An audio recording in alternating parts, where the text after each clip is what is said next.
ئەمڕۆ مەسعود بارزانی ڕاوێژکاری ئەنجومەنی یاسایشی هەرێمی کوردستان لە میانی پێشوازیکردنی لە خێرار ستیگز نێردەی وڵاتی هۆڵەندا بۆ کاروباری سووریا و شاندی یاوەری ڕایگەیاند کە جێبەجێکردنی ڕێکەوتنەکانی پێشووی نێوان لایەنە کوردەکانی ڕۆژاوا و یەکرزی نێوانیان گەرانتی دەستەبەرکردنی مافەکانی گەلی کوردە لە ئایندەی سووریادا.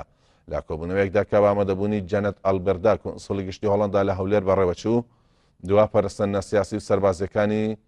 سووریا و کۆبوونەوە چاوەڕوانکراوەکەی ئاستانە پایتەختی قەرقیزستان و ئایندەی گەلی کورد لە وڵاتە تاوتوێکرا و بەشداریکردنی نوێنەرانی گەلی کورد لە کۆبوونەوەی ئاستانە بۆ بەرژەوەندی هاوبەش بە گرنگدانرا.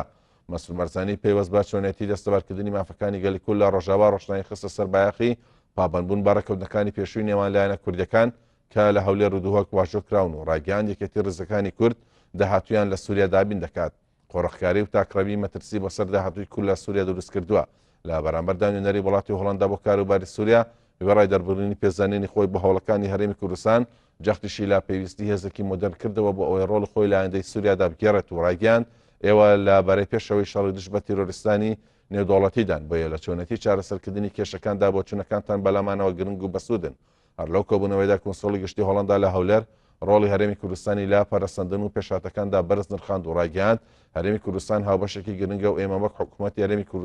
وەک حکوومەتی هۆڵەندا هەوڵەکانی هەرێمی کوردستان لا چارەسەرکردنی پرسا بەشەکان بەرز دەنرخێنین.